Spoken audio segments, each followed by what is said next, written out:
조 바이든 대선 후보가 최종 승리 선언은 아끼면서도 승리를 확신하며 하나가 돼 치유해야 할 때라고 밝혔습니다. 바이든 후보 캠프는 백악관에서 무단 침입자를 데리고 나올 수 있다며 트럼프 대통령에게 우회 경고했습니다.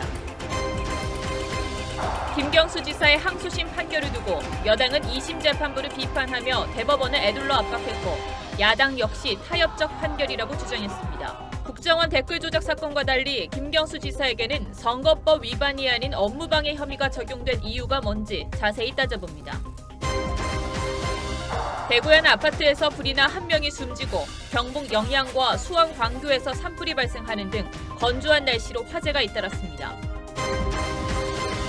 코로나19 여파로 수익이 급감한 서울의 마을버스들이 감축 운행에 나서면서 시민들 불편이 이어지고 있습니다. 마을버스 기사들은 실직 위기에 놓였습니다.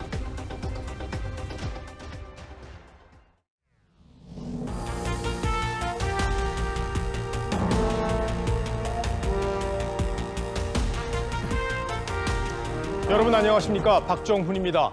미국 대선 개표 절차가 아직 진행 중이긴 하지만 트럼프가 앞서던 펜실베이니아에서마저 밤사이 역전되면서 바이든의 승리는 확정적입니다.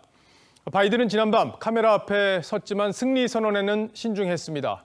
다만 승리에 대한 자신감을 이렇게 표현했습니다. We're on track to over 300 electoral votes, electoral college votes. 선거인단 수를 좀 계산해 볼까요? 바이든은 현재 주요 경합주 3곳에서 앞서고 있습니다. 펜실베이니아, 조지아, 네바다, 이 3곳의 선거인단 수를 합치면 42명입니다.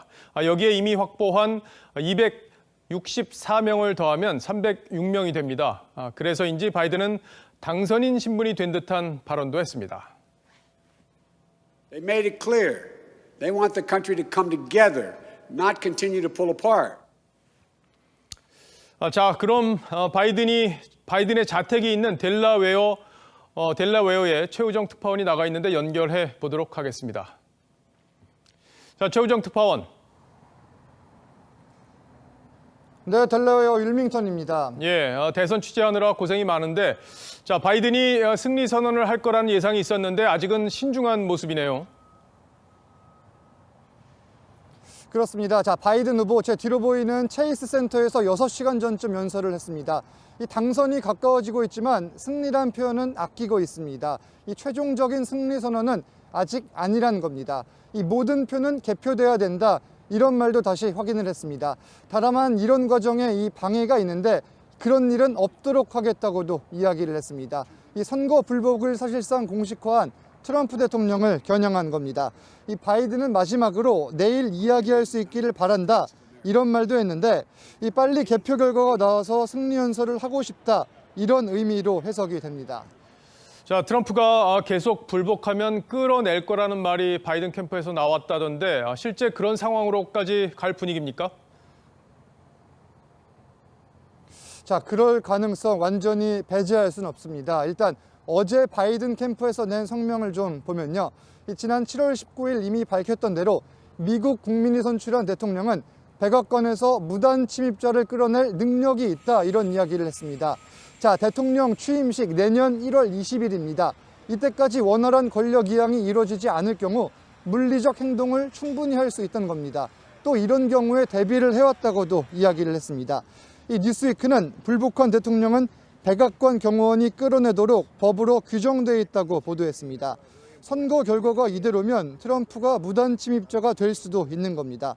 이 취임식 당일에도 물러나는 대통령이 새 대통령을 초청하는 형식으로 백악관을 안내해 왔는데 이번엔 이 전통이 깨질 수 있다고 미국 언론들은 보도하고 있습니다. 이 트럼프가 바이든을 초청하지도 않고 취임식에도 가지 않을 수 있다는 겁니다. 지금까지 델라웨어 윌밍턴에서 전해드렸습니다. 예, 최 특파원 잘 들었습니다. 자, 그렇다면 이번 대선의 승자가 언제 최종 확정되는 건지 궁금하실 겁니다. 일부 경합주의 표차가 너무 적어서 이제부터는 재검표를 진행해야 하는데 이태형 기자가 남은 절차들을 정리해드리겠습니다. 조지아에서 두 후보의 격차는 불과 0.1%포인트, 펜실베이니아에선 0.4%포인트입니다. 바이든이 앞서는데 두 곳 다 재검표를 해야 확정됩니다. 조지아주 선거법은 득표차가 0.5%포인트 미만이면 패자가 재검표를 요청할 수 있고 펜실베이니아는 0.5%포인트 미만이면 요청이 없어도 재검표를 해야 합니다. So everything's going to have to be investigated to protect the integrity of the vote. 트럼프는 네바다와 위스콘신에서도 재검표를 요청했습니다. The RNC has deployed legal teams in 4 states, including Georgia. 재검표는 개표 작업이 모두 끝난 뒤 시작되는데 대개 열흘 정도 걸립니다. 이달 말쯤 최종 선거 결과가 나올 수 있습니다. 재검표 비용은 요청자 부담입니다. 다만 결과가 뒤바뀌면 연방정부가 보상합니다. 이와 별도로 펜실베이니아 공화당이 선거일 이후 도착한 우편 투표는 별도로 집계해달라는 소송에 대해 연방 대법원이 받아들였습니다. 하지만 늦게 도착한 물량이 많지 않아 당락에 영향을 미치지 못할 걸로 보입니다. 공화당은 이 같은 선거 소송에 들어갈 비용이 최소 6천만 달러에 이를 것으로 보고 모금에 들어갔다고 로이터가 보도했습니다. TV조선 이태영입니다. 승리 선언에 신중한 바이든과는 달리 그의 지지자들은 벌써 축제 분위기에 빠져 있습니다. 반면 미국 우선주의에 열광했던 트럼프의 지지자들은 큰 상실감에 빠져 있다고 합니다. 아직까지 양측 간의 물리적 충돌은 없지만 트럼프가 승복할 때까지 이런 살얼음판 분위기는 이어질 걸로 보입니다. 송지욱 기자가 양측의 분위기를 영상으로 구성했습니다. 초박빙 승부가 계속되는 네바다의 한 선거 사무소 앞. 트럼프의 트레이드마크 빨간 모자를 쓴 지지자들이 무릎을 꿇고 양팔을 벌려 절을 올립니다. 창문에 손을 얹고 기도에 잠긴 사람도 있습니다. 애리조나에서도 한쪽 무릎을 꿇은 채 재선을 염원하는 기도가 밤새 이어집니다. 트럼프의 신앙 멘토이자 종교 담당 특별고문인 폴라 화이트 목사는 온라인 기도회에서 목소리를 높였습니다. The Lord says it is done, for I hear victory, victory, victory. 방탄조끼를 입고 총으로 무장한 지지자들이 성관이 앞으로 모이고 바이든을 조롱하는 마네킹을 집 앞에 매달았습니다. 승리를 확신하는 바이든 지지자들의 표정은 정반대입니다. 필라델피아에선 마스크를 쓴 지지자들이 흥겨운 춤판을 벌입니다. 뉴욕의 밤거리는 댄스 파티로 클럽처럼 변했습니다. 오늘 물리적 충돌은 없었습니다. 하지만 미국 전역에서 지지자들의 시위는 계속되고 있습니다. 최종 결과가 나올 때까지, 트럼프의 승복이 있을 때까지 혼란스러운 상황은 이어질 전망입니다. TV조선 송지욱입니다. 유럽의 한 시사 작가가 그린 풍자 만화입니다. 개표가 마무리되지 않은 상황에서 심판은 아직 트럼프 바이든 누구의 손도 들지 않았는데 트럼프가 스스로 승리했다고 손을 들고 있는 모습이죠. 미국 언론들은 이런 트럼프의 모습을 궁지에 몰리지 않으려고 억지를 부리는 것으로 해석하고 있습니다. 특히 트럼프는 각종 형사 사건에 연루돼 있기 때문에 퇴임하면 대대적인 수사를 받게 될 거란 관측이 많습니다. 백악관이라는 방패막이가 사라졌을 때 트럼프는 어떤 시련들과 마주하게 될지 오늘의 포커스에서 정리했습니다. 트럼프는 재임 중에도 여러 차례 소송에 휘말렸습니다. 이때마다 백악관은 최고의 방패막이었죠. 현직 대통령에겐 형사상 면책 특권이 있기 때문입니다. This is an obstruction case. Anyone else would have been charged. The president did obstruct justice. It's just that he can't be charged with it now. He could be charged after his term is over.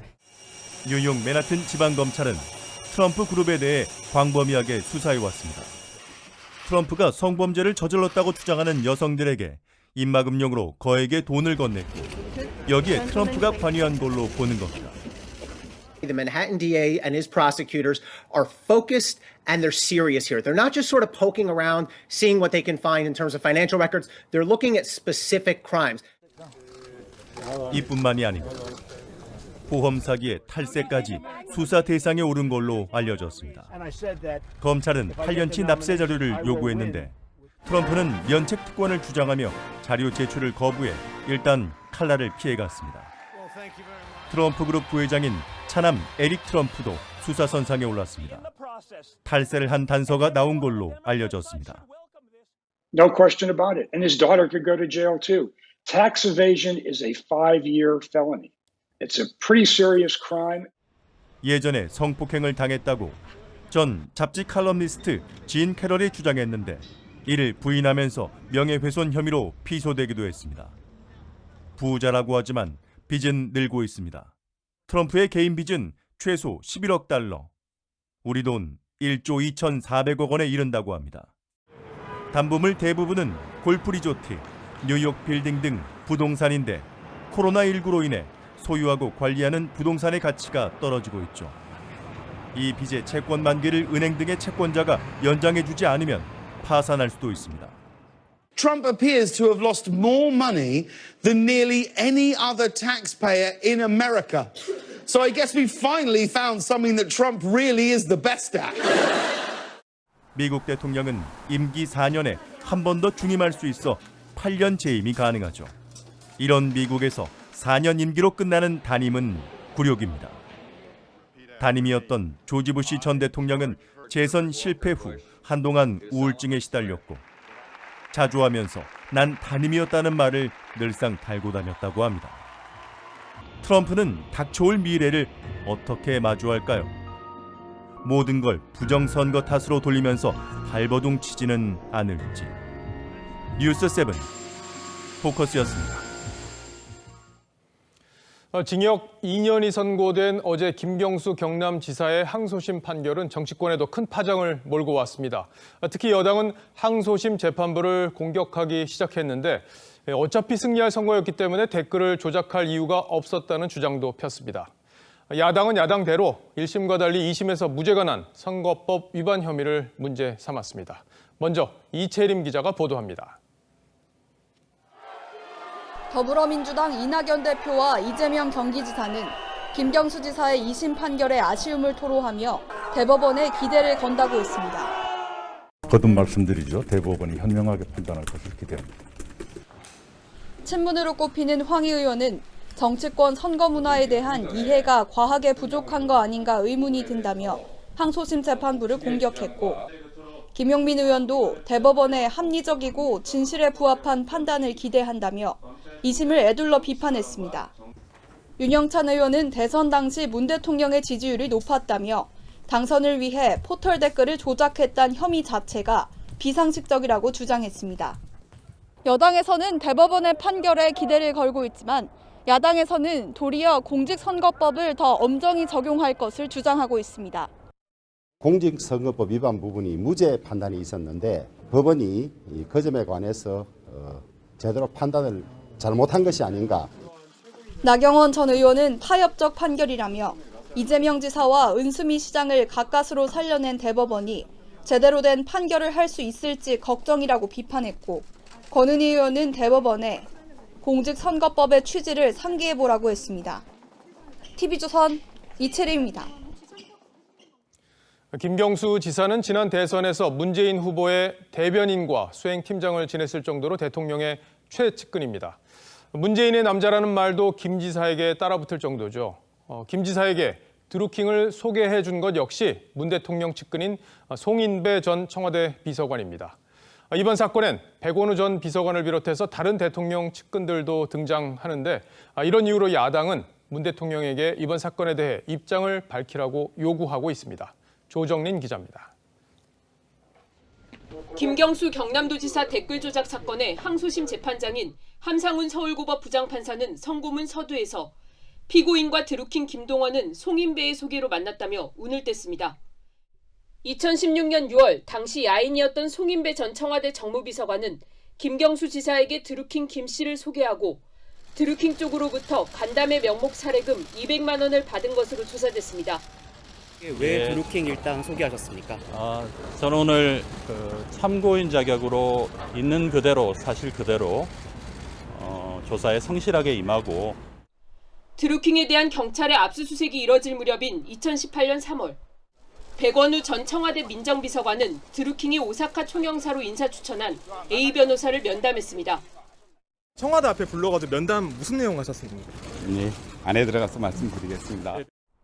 검찰은 특검이 인계한 백 전 비서관의 직권남용 의혹 사건을 무혐의 처분했지만 작년 1심 재판부는 판결문에서 청와대 인사검증을 담당하는 민정비서관이 A 변호사에게 연락해 이유를 물어본다는 것은 국민추천제를 통한 인사추천 이상의 의미를 가지는 것을 뒷받침한다고 명시했습니다. 1, 2심 판결에 대통령의 핵심 측근들이 언급되자 국민의힘은 문 대통령에게 입장을 밝히라고 요구했습니다. 대통령께서 사과하고 입장 표명이 있어야 할 거라고 봅니다. 김기현 의원은 댓글 조작의 몸통은 누구냐 따졌고 정진석 의원은 문재인 정권의 정통성에 심대한 의문을 제기한다고 했습니다. TV조선 조정린입니다. 친문 적자로 꼽히는 김경수 경남지사의 대권 행보에 제동이 걸리면서 여당의 차기 구도에도 적지 않은 파장이 생겨나고 있습니다. 현재로선 이낙연 대표가 친문 표심을 흡수할 가능성이 높다는 말들이 있지만 정세균 총리를 새롭게 띄워보려는 물밑 움직임도 가시화될 거란 관측이 있습니다. 이태희 기자가 취재했습니다. 민주당 이낙연 대표는 김경수 경남지사 유죄 판결에 위로를 건네면서도 김경수 지사님에 대한 항소심 판결이 몹시 아쉽습니다. 이를 계기로 본격적인 친문 표심 확보에 나설 전망입니다. 이 대표는 과거 열린우리당 창당에 참여하지 않는 등 친문 정통성을 내세우긴 어렵습니다. 하지만 과거 운동권 세력과 호남이 함께 운영하는 현 정부의 특징을 감안하면 이 대표의 지역 기반은 최대 강점입니다. 이재명 경기지사는 지난 대선에서 친문 진영과 충돌한 이후 여전히 소원한 상태입니다. 내년 보궐선거에서 이낙연 체제가 패배할 경우 범친문계인 정세균 총리를 띄울 거란 관측도 있습니다. 차기 주자로서 지지세가 강하진 않지만 풍부한 정치 경험과 호남 출신이라는 점이 강점입니다.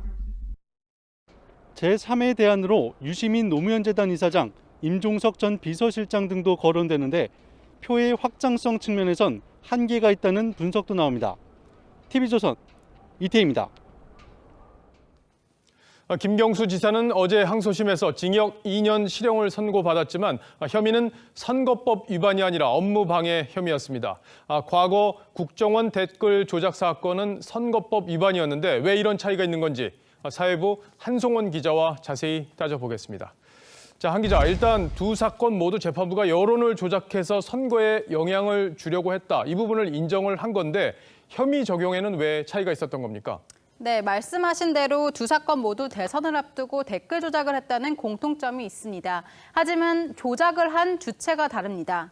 국정원 댓글 조작 사건은 2012년 대선 전에 국정원 공무원들, 국가기관이 개입한 사건입니다. 반면 2017년 대선 전 댓글을 조작한 드루킹 일당은 민간인 신분입니다. 근데 신분이 다르다고 해도 선거에 영향을 미치기 위해서 불법을 저질렀다면 선거법 위반 혐의가 적용돼야 되는 거 아닙니까?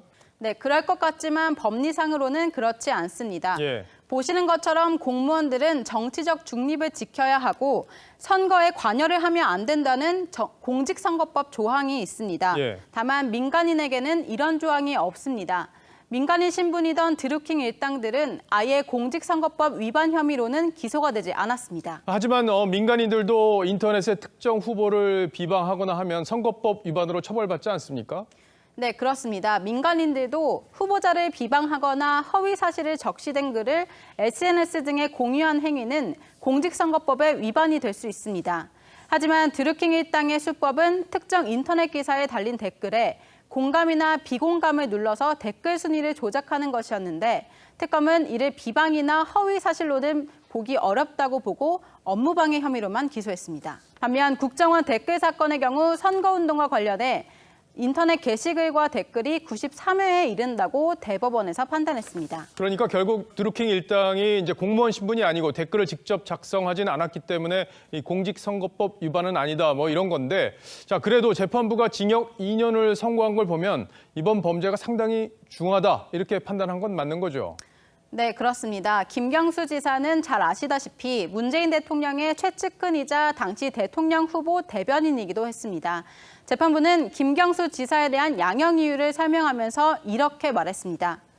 선거 국면에서 특정 정당이나 그 정당의 후보자에게 유리한 여론을 유도할 목적하에 댓글 순위 조작이 이루어진 것이라는 점에서 위법성이 더 크다.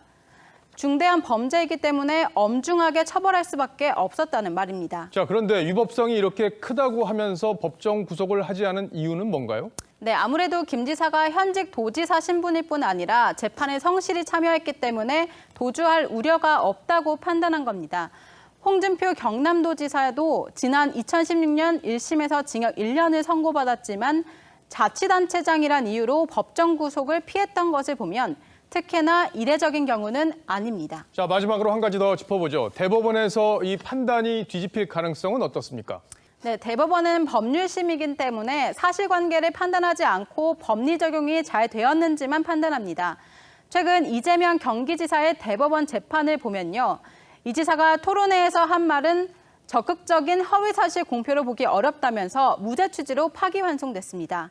이것을 김경수 지사 재판에 적용해 보면 드루킹 시연에 참관했다는 사실관계를 인정하지만 업무방해로는 볼 수 없다는 대법원 판단이 나와야 무죄가 될 수 있는 겁니다. 자, 그러니까 시연에 참관했다는 사실관계 자체는 1심과 2심 모두 인정을 했기 때문에 이 행위 자체가 위법인지 여부만 대법원에서 판단한다, 이런 거죠? 네, 맞습니다. 그런데 지금까지 김 지사는 시연을 보지 못했다고 주장해왔기 때문에 대법원 재판 과정에서 완전히 새로운 전략을 짜야 할 것으로 보입니다. 예, 대법원 재판 결과까지 잘 지켜보도록 하죠. 지금까지 한송원 기자였습니다.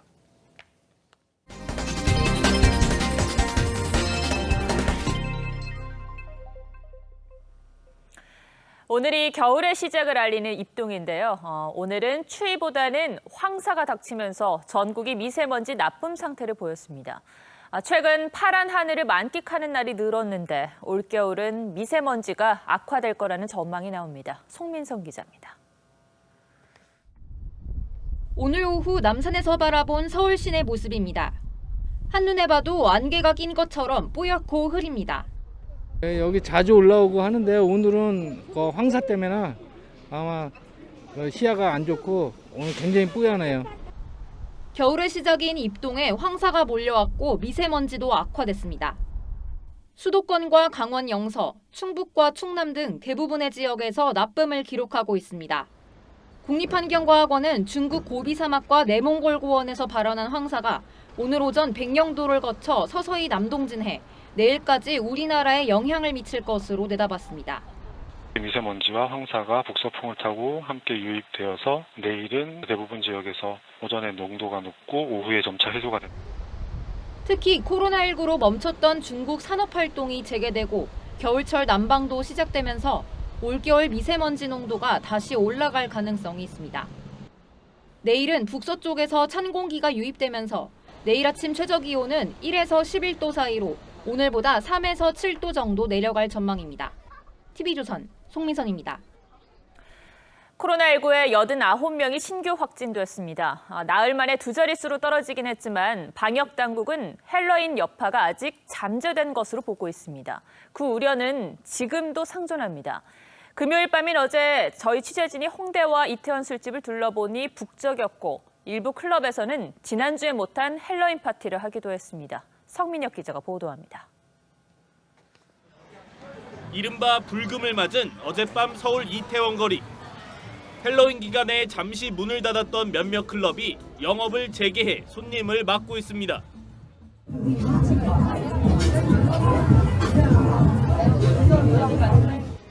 일부 업소는 세컨드 헬로윈 등의 문구를 내걸고 대대적 손님 맞이에 나서기도 합니다. 일주일 전 헬로윈 주간엔 쉬었지만 이번 주말에 제대로 놀아보자는 겁니다. 저번 주 할로윈 주인데도 불구하고 토요일날 영업을 안 했었잖아요. 피크인데도 불구하고.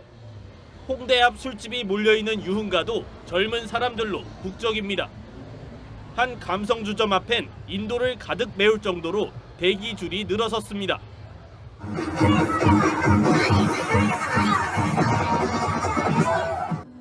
인파가 몰린 가운데 마스크 없이 담배를 피우거나 통화하는 사람들도 여전히 눈에 띕니다. 방역당국은 새로운 사회적 거리두기 1단계가 적용된 오늘 산발적 감염 확산이 여전히 우려된다며 방역 수칙 준수를 거듭 당부했습니다. TV조선 성민혁입니다. 공기가 많이 건조해지면서 화재가 잇따랐습니다. 오늘 새벽 대구의 한 아파트에서 불이 나 20대 여성이 숨졌고 경북 영양과 수원, 광교에서는 산불이 발생했습니다. 이승훈 기자입니다. 현관문이 검게 걸렸고 집안 내부는 새까맣게 탔습니다. 오늘 새벽 3시 40분쯤 대구 침산동의 17층짜리 아파트 1층에서 불이 났습니다. 집안에 있던 일가족 2명은 구조됐지만 25살 A씨는 숨졌습니다. 인명 구조는 38명 정도 했고 15명 정도 병원 이송했는데 13분이 단순 연기 흡입으로 가죠. 산 능선에 시뻘건 불길이 치솟습니다. 진화대원들이 물을 뿌려도 불길은 잡히지 않습니다. 어제 저녁 5시 37분쯤 경북 영양군 문암리 야산에서 불이 나 산림 2헥타르를 태우고 7시간 만에 꺼졌습니다. 원인은 개가 쓰레기 소각으로 추정을 하고 있는데 또 오늘 낮 2시 20분쯤 수원 광교산 7분 능선에서 불이 나 1시간 20분 만에 꺼졌습니다. 교통사고도 잇따랐습니다. 오늘 새벽 4시 55분쯤 천안 논산 고속도로에서 5톤 트럭과 승용차 세대가 추돌한 뒤 불이 나 차량 세대가 전소됐습니다. 추돌을 하고요. 코란도 뒤에 오던 K3 차량이 다시 그 코란도 차량을 때리면서 그랜저, 코란도, K3 세대가 불납니다. 앞서 어제 경남 진주에서는 70대가 몰던 승용차가 멧돼지를 들이받은 뒤 불이 났고 같은 날 공주 서천 고속도로에서는 3중 추돌 사고가 났습니다. TV조선 이승훈입니다. 광주에서 타이어 정비업체 직원이 고객의 멀쩡한 타이어 휠을 일부러 훼손한 뒤 교체를 요구한 사실이 알려지면서 소비자들의 공분을 샀죠. 인천의 한 대형 타이어 업체에서도 같은 의혹이 제기돼 경찰이 수사에 나섰습니다. 이 업체는 복구해주면서 이 사실을 알리지 말아달라고 회유하기도 했습니다. 구자현 기자입니다. 검은색 타이어 휠에 선명하게 긁힌 자국이 남아 있습니다. 다른 휠은 무언가에 눌린 듯 안쪽으로 휘었습니다. A씨가 지난해 9월 인천의 한 타이어 업체에서 56만 원을 내고 휠 4개를 교체한 뒤 찍은 사진입니다. A씨는 당초 타이어 교체를 위해 업체를 방문했지만 업체 직원은 휠이 더 위험하다며 교체를 권유했습니다.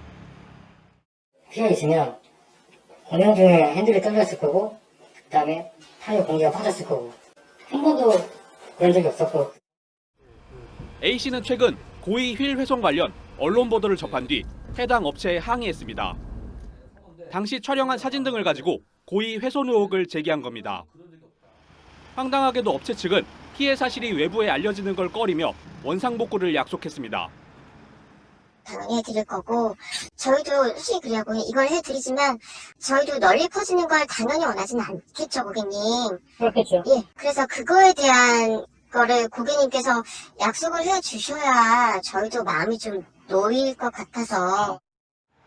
해당 업체를 이용했던 다른 30대 남성도 비슷한 피해를 봤다며 경찰에 진정서를 제출했습니다.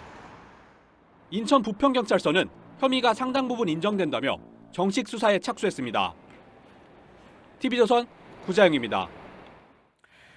홍남기 경제부총리가 전세난을 해결할 확실한 대책이 없음을 사실상 시인했죠.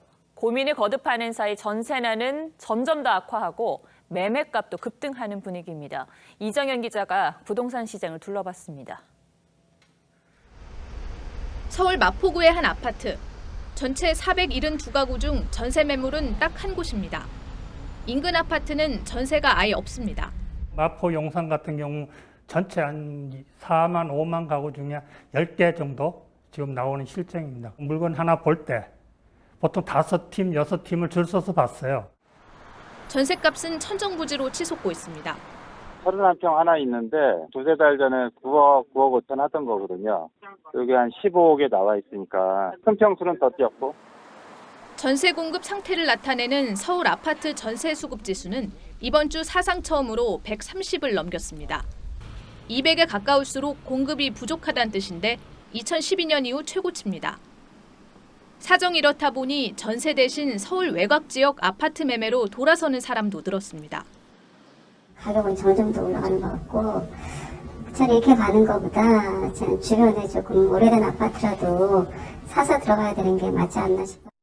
현재 매매 가격과 전세 가격이 동반 상승하는 지역들은 주로 중저가 지역들인데요. 서울에서는 노원이나 강서구, 경기권에서는 비규제 지역인 김포라든지 용인.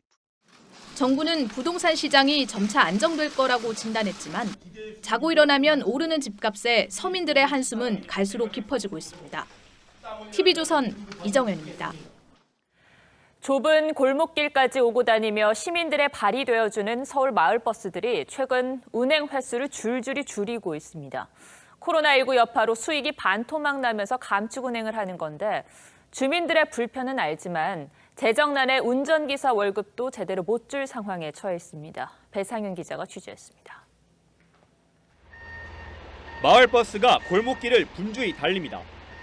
마을버스 앞에는 더 이상 운행이 어렵다는 문구에 플래카드가 내걸었습니다.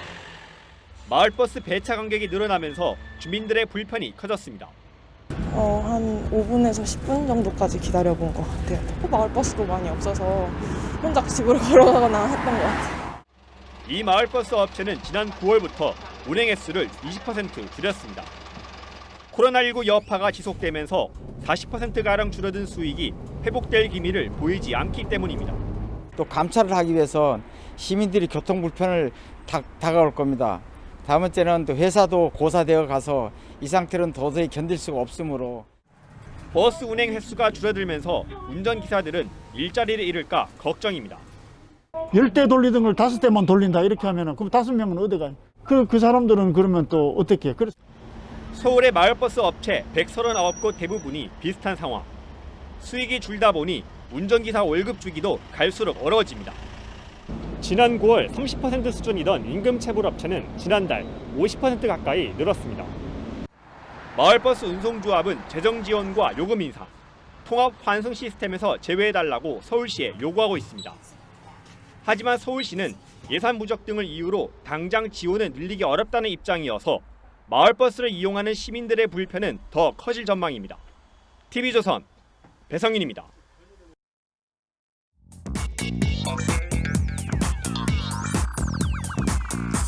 뉴스야 시작합니다. 정치부 김정우 기자 나와 있습니다. 첫 번째 물음표 뭐죠? 네, 첫 번째 물음표는 바이든 누가 친하나로 하겠습니다. 예, 뭐 쟁쟁한 분들이 보이는데 예. 누가 친합니까? 지금 그걸 놓고 정치권과 외교과에서 안테나를 바짝 세우고 있습니다. 안테나를? 예, 그래서 한 번에 좀 정리를 해봤는데요. 여권에서는 보시다시피 이렇게 박지원 국정원장 그리고 문정인 특보 이렇게 보이고요. 야권에서는 반기문 총장하고 박진 의원 이런 사람들이 보입니다. 예, 대단한 분들이 보이는데 박지원 국정원장이 가장 눈에 띕니다. 네, 그래서 최근 한 언론이 뉴욕 한인회장 출신이죠. 박 원장이 이제 1970년대부터 바이든과 친분을 유지했다면서 50년 인연이다 이렇게 강조를 했는데 마침 두 사람 모두 42년생 동갑내기기도 합니다. 예, 동갑내기. 예. 근데 직접 한번 확인을 해봤습니까? 박지원 원장에게? 그래서 박 원장에게 직접 연락을 해봤는데 연락해봤어요. 그냥 친분이 있다는 정도다 이러면서 말을 아꼈습니다. 예, 친분이 있는 정도다. 예. 자, 어제 저도 청와대 분하고 이제 식사를 함께 할 기회가 있었는데 그때 이제 그런 얘기를 하더라고요. 문재인 대통령이 바이든 당선을 내다보고 친분이 있는 박지원 원장을 임명했다 이런 얘기를 이제 농담처럼 하긴 하던데 실제 얼마나 가까운 겁니까? 그것도 한번 후속 취재를 한번 해보겠습니다. 예. 그런데 그만큼 관심이 높다는 건데 바이든 임명을 놓고 그제는 심지어 야당 의원이 강경화 외교장관에게 바이든과 독대한 적이 있냐 이렇게 호통을 치기도 했습니다. 독대한 적 있어요? 독대? 아니, 없습니다. 없죠. 우리 박진 국회의원이 국회 외교통일위원장 할 때 조 바이든 씨가 미국 상원 외교위원장으로 또 카운터파트였어요. 워싱턴에서 장시간 독대를 하고 농담도 주고받는 사이예요. 예, 2008년에 만난 걸 가지고 그렇게 친하다 이렇게 할지는 모르겠는데 사실 바이든과 진짜 가까웠던 사람이 또 이제 이 그래픽에서는 한 명 빠져 있습니다. 그래요?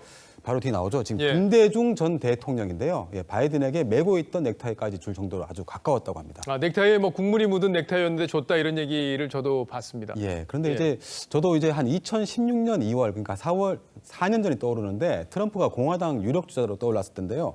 그때 당시에 저희가 막 다 찾고 있었습니다. 트럼프 인맥이 누구냐 해가지고 찾았는데 없다 했는데 마침 박용만 대한상인 회장이 트럼프와 친하다는 제보를 받고 저희가 오찬 자리에까지 찾아가가지고 이제 물어봤는데 뭐 트럼프 타워에서 하룻밤 잔 적은 있지만 한 번도 만난 적이 없다고 해서 굉장히 허탈했던 그런 기억이 납니다. 한번 잔 적이 있다? 예. 예, 알겠습니다. 첫 번째 물음표 정리해보죠. 네, 첫 번째 물음표. 바이든 누가 친하나의 느낌표는 혈연 빼고 다 동원하라로 하겠습니다. 예. 지금 뭐 지연, 학연, 혈연 동원해서 일하는 건 문제가 되지만 그래도 지금 한미 관계나 미국 관계가 다 어려운 시점이어서 혈연 빼고는 다 동원해야 되는 그런 상황인 듯 합니다. 그래서 누가 친한지 뭐 서로 경쟁하기보다는 여야를 초월해서 특사도 가고 또 서로 협력하는 모습을 보여줬으면 합니다. 예, 기대할 수 있을지 모르겠네요. 예. 자, 다음 물음표로 가보죠. 네, 두 번째 물음표. 드루킹 사건 추미애 입에서 출발로 하겠습니다. 예, 어제 저희가 뉴스나인 시간에도 잠깐 이제 출연 코너에서 서주민 기자가 언급을 하긴 했었는데 이 드루킹 사건이 촉발된 게 결국에는 추미애 장관 입에서부터 출발했다 이런 얘기가 지금 나오고 있는 거잖아요. 네, 맞습니다. 그 당시에 추미애 장관이 더불어민주당 대표였던 시절이죠. 그때 경찰의 수사를 의뢰하면서 범행이 드러났다는 겁니다. 드루킹 사건, 바로 여기 계신 추미애 장관이 더불어민주당 대표로 있을 때 수사 의뢰를 했기 때문에 특검까지 간 겁니다. 그 당시에 수사 의뢰는 네이버사가 한 것입니다. 제가 드루킹을 알지도 못했고 제가 고발한 것이 아니었다라는 것을 말씀드리고요. 본인이 고발을 한 거에 대해서 지금 부인을 했네요. 예. 예.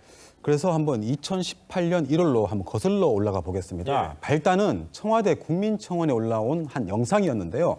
그 평창 동계올림픽 남북 단일팀 기사에 정부를 비판하는 댓글이 달렸는데 2분 27초 만에 공감 754건, 비공감이 238건이 늘어납니다. 그래서 공감 클릭 수가 높을수록 댓글이 상위에 노출되기 때문에 청원인은 네이버의 묵인 또는 도움 아래 댓글 조작이 있으니까 수사해달라 이렇게 청원을 했고 당시 추미애 대표가 네이버를 비판하면서 고발을 예고한 뒤에 민주당이 실제로 수사 의뢰와 고발 조치를 한 겁니다. 예.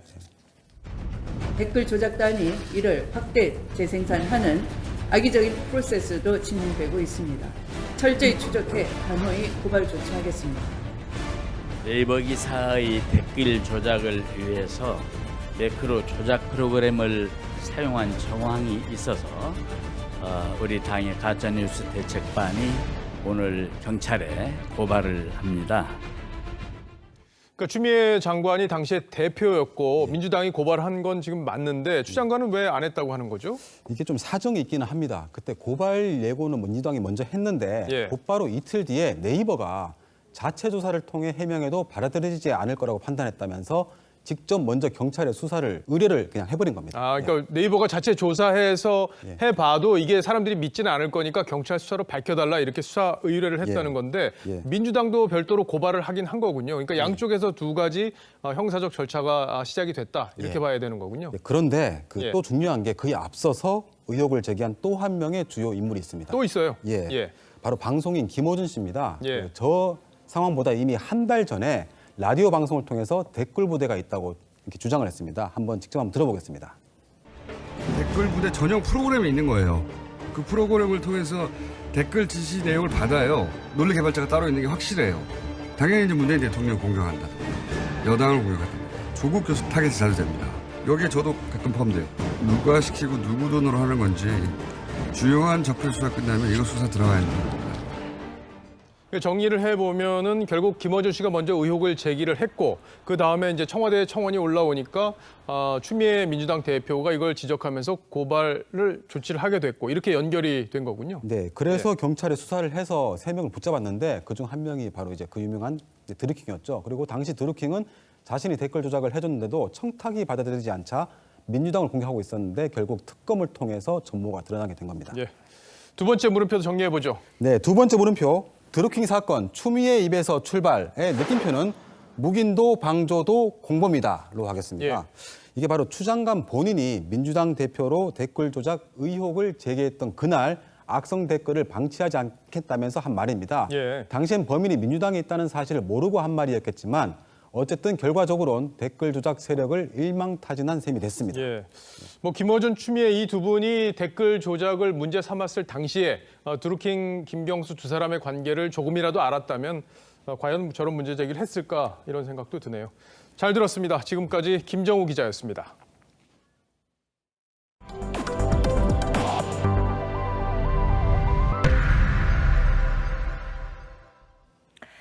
벤플리트상 수상 소감을 문제 삼아 BTS를 몰아세웠던 중국 네티즌들이 이번에는 블랙핑크를 비난하고 나섰습니다.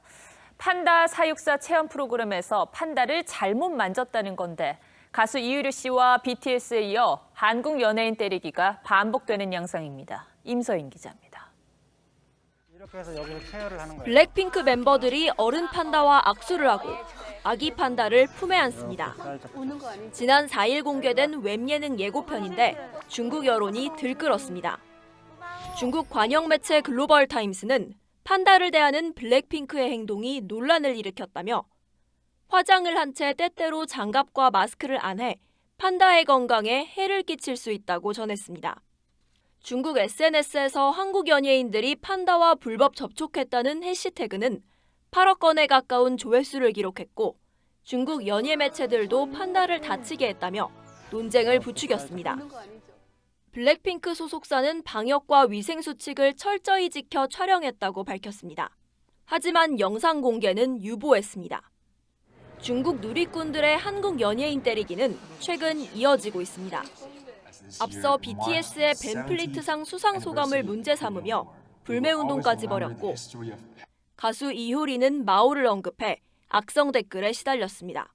네티즌들이 악플 달듯이 할 수 있는데 그걸 관영 기관지라든지 혹은 주요 매체에서 다루면서 뭐 악플이라든지 이런 것들 인위적으로 막 부풀리고 이런 측면이 있기 때문에 정치적인 의도가 있고 미중 갈등 상황에서 중국이 애국주의 등으로 내부 결집을 강화하는 가운데 K-팝이 이용당하고 있다는 지적이 나옵니다. TV조선 임서인입니다. 오늘 프로배구 KB손해보험과 현대캐피탈의 경기는 아프리카 특급 공격수들의 불꽃 대결로 펼쳐졌습니다. 결과도 이 두 선수 손에서 결정났습니다. 박상준 기자입니다. 1대1로 맞선 3세트에서 KB 외국인 공격수 케이타가 3연속 서브 에이스로 점수를 7점 차로 벌립니다. 이에 질세라 케이타의 후위 공격을 막아내는 현대캐피탈의 외국인 선수 다우디. 말리와 우간다 출신인 두 아프리카 특급 공격수의 대결은 치열했습니다. 만 19세의 케이타가 지칠 줄 모르는 체력과 타점 높은 스파이크로 팀 공격을 주도했고 다우디는 60%에 달하는 안정적인 공격으로 케이타에 맞섰습니다. 5세트까지 이어진 두 팀의 승부는 두 외국인 선수의 활약에 엇갈렸습니다. 케이타가 다우디의 마지막 공격을 막아내며 승부에 마침표를 찍었습니다. 40점을 올린 케이타의 판정승. KB는 현대캐피탈을 꺾고 5연승으로 단독 선두를 되찾았습니다. 프로배구 여자부 경기에서는 19득점을 올린 김연경의 활약을 앞세워 흥국생명이 기업은행을 세트스코어 3대0으로 안파하고 5연승 단독 선두를 지켰습니다. 파포 16번 홀. 단독 선두를 달리던 장하나가 보기로 한타를 잃은 반면 2위 안나린이 버디에 성공해 장하나와 함께 공동 선두로 뛰어오릅니다. 중간 합계 7언더파로 공동 선두 그룹을 형성한 안나린과 장하나, 박민지는 내일 최종 라운드에서 시즌 2승에 도전합니다. TV조선 박상준입니다.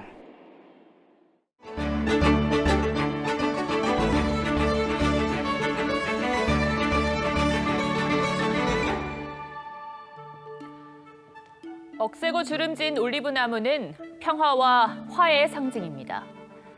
성경에서 노아는 방주에서 내보낸 비둘기가 올리브나무 잎사귀를 물고 온 것을 보고 대홍수가 끝났음을 알게 됩니다. 올리브가 하나님이 심판을 거둔 평화의 메시지가 된 것이죠. 그리스와 로마인들은 전쟁에서 패했을 때 항복의 표시로 올리브 가지를 들었고 고대 올림픽에서는 승자에게 올리브 관을 씌웠습니다. 트럼프 대통령도 올리브가 그려진 메달을 선물 받은 적이 있습니다. 프란치스코 교황이 평화를 건설하는 올리브 나무가 되기를 바란다면서 건넸죠. 이 바람과 달리 이번 대선에서 패배를 앞둔 트럼프 대통령은 평화가 아닌 분열의 상징이 되고 있습니다. They can try to steal the election from us. We'll not allow the corruption to steal such an important election or any election for that matter. 선거라는 전투가 끝난 뒤 결과에 승복하는 올리브 가지를 들기는커녕 도둑, 사기 같은 거친 단어들로 지지자들을 부추기고 책임은 상대에게 떠넘기고 있는 겁니다. 미국 사회는 이미 트럼프와 반 트럼프 둘로 쪼개졌습니다. 이 참담한 광경, 남의 나라 보듯 할 수가 없었습니다. 대한민국도 지난해 광화문과 서초동으로 두 동강난 상처를 남겼죠. 집권 세력은 적폐와 개혁이라는 프레임 속에 국민들을 몰아넣으며 가치관 혼란 시대를 만든 책임에서 자유롭지 않습니다. 법무장관은 자신을 비판한 검사를 좌표로 찍고 청와대 비서실장은 광복절 집회 주최 측을 살인자라고 부르며 분열을 극대화했습니다. 사망까지 그렇게 많았는데 그 사람까지 7명 이상이 죽었는데 그걸 지금 옹호하는 겁니까? 도둑놈이 아니라 살인자입니다. 살인자. 이 집회 주동자들은. 모두의 대통령이 아니라 지지층만 보는 트럼프의 편가르기 전략이 어떻게 귀결되든 그 과정은 우리에게 반면 교사입니다. 누가 당선돼도 분열된 나라로 남을 거라는 영국 언론의 이 평가가 그저 남의 일 같지 않아서 무겁게 다가옵니다. 앵커가 고른 한마디는 두 개의 미국, 분열의 한국이었습니다.